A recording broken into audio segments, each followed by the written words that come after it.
Hey guys, it's Danielle from Soaps of Love, and I am coming to you to show you guys how I make my soap balls. I already started some, as you can see, only 6. I'm going to show you guys how I actually do this. I take a old bar of soap. I normally make actual loaves of soaps in different colors and different patterns even, and I don't add scent to those because I know I'm going to use those specific loaves just to make soap balls.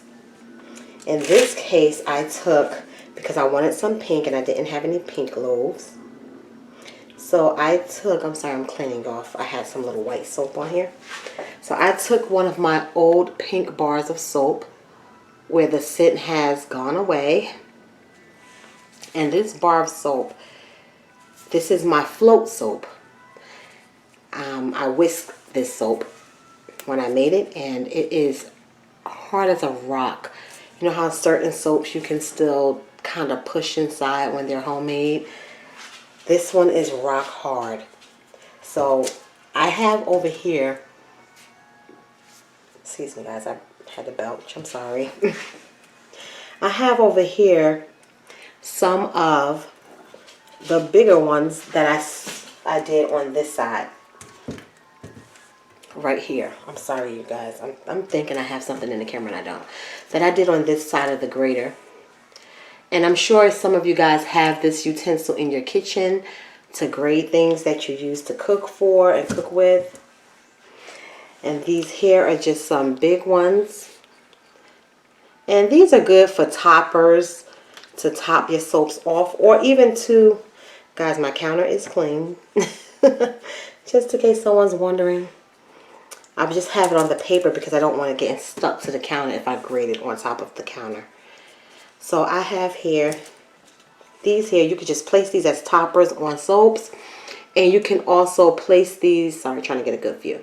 You can also place these inside the soap. This is how I make my confetti soap.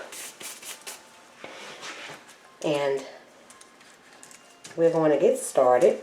I'm just going to grate some off right of the big ones just so you guys can see. I'm not going to do a lot because I don't really need the curls, the big curls. So here we have it. I mean, you can use the big curls as well to form a ball, but it tends to be a little bit more difficult because they're in bigger parts, which means it holds the firmness a little bit more of the soap as if it was a whole bar. But like I said, it's not impossible. But I just know from my experience that it molds better when it's shredded like this. Okay, so I'm going to shred me up some more of the smaller portion. And let me just move this out of the way so you guys can see me shred this up.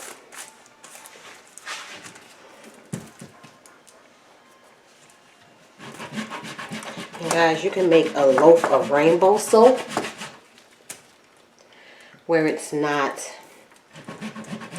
it doesn't have to be neat because you'll be using those loaves of soaps to create soap balls. Guys, give me 1 minute. My son is up and he's crying and I'm about to see why. Okay. His little game died.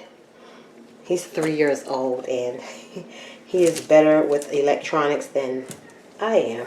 Although I am very tech savvy, it just seems like some things I just can't do. Okay, so let me just finish grating this up.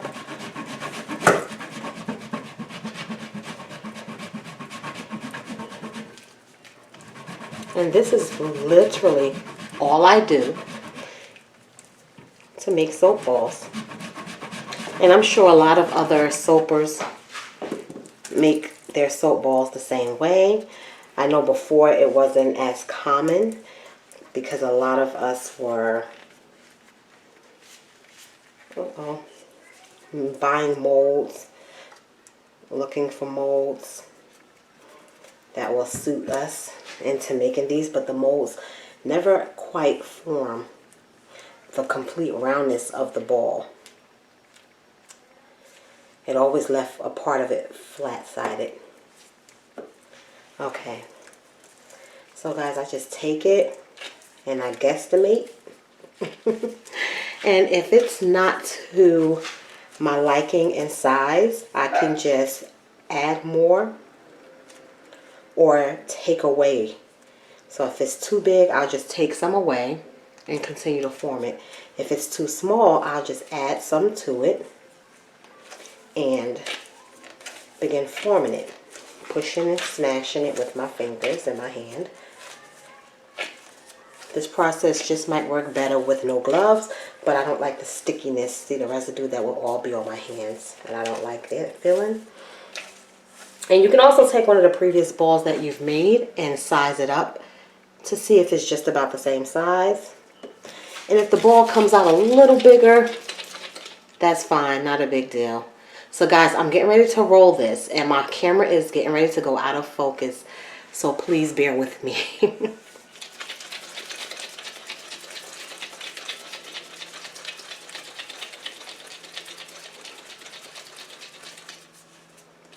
Okay, it didn't go out of focus that much, or at all even, I don't know.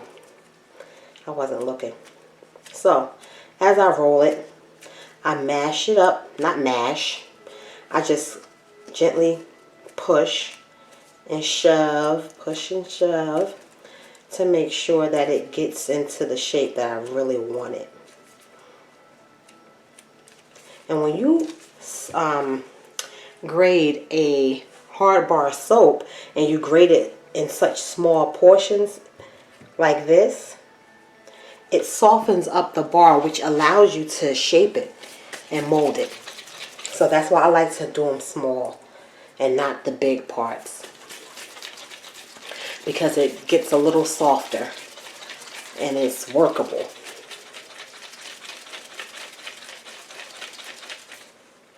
Now, as I'm rolling, I am applying pressure with my hands. So in the middle of your hands, I'm not going to lie, it might hurt a little bit. Not like unbearable, but you know, from the pressure of the ball. But if you like, you can do it gentle. You don't have to do it hard like how I do. That's just how I roll them.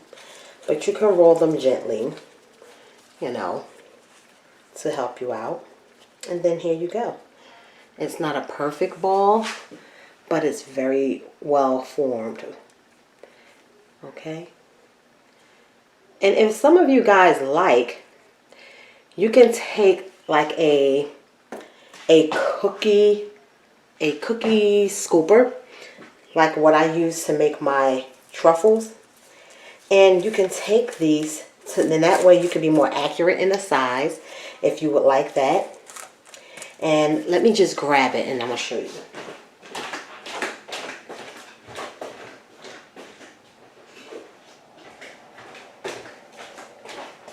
Okay, so you can take the cutter scooper, and just pack it in there. Okay, just pack it in. Now you're still going to have to form the ball, but this is so you can have more accurate sizes. Like if you want all the balls to be the same size, you would just pack this up in here as much as you can. Let me grate some more.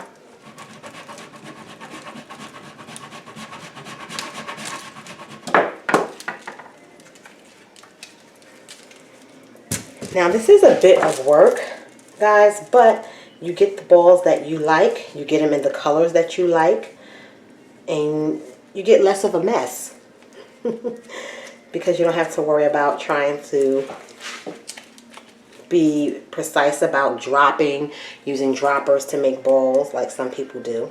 And then you just smash it out. Now it does get stuck because it is a cookie scooper, similar, very similar to an ice cream scoop. And you can just wipe out the rest. Get it all out.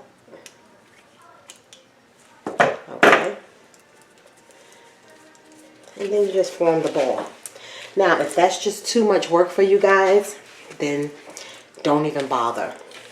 I do not do this, but I do know that some people like the balls to be very precise in size. See how that crumbled? That's because I didn't knead it together enough. So I'm just going to continue kneading this together so it doesn't crumble on me.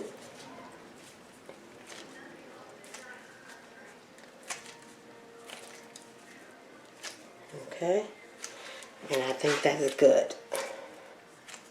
And I'm kneading it with my fingers, the same as smashing or applying pressure. And that's just giving it a form. This is like a dough consistency, but a much tighter form of a dough consistency. Okay, so. And if you want to pre-form it into like a little ball before rolling it to make it easier for yourself, you can do that too. Whatever works for you. Okay, I'm just showing you my process and how I do it. And you take it and run with it.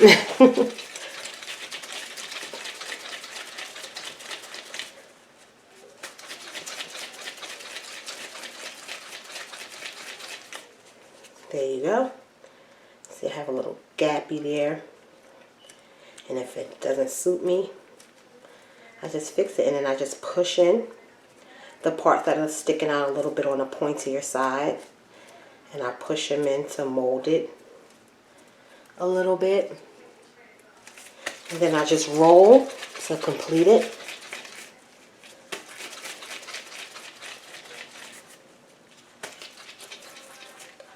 And there we have it, guys. I'm a little winded. This does work out your upper arms. Okay? And there you go. And that's how I make my gumballs. So I'm going to cut this video off and I'm going to continue because I have a soap to make that I will be showing you guys the video on that later once I get all my gumballs rolled up. Alright, you guys, so God bless. Have a good day. And remember, caring is sharing, and also give with a cheerful heart. Never ever forget that. God bless again, guys. Take care.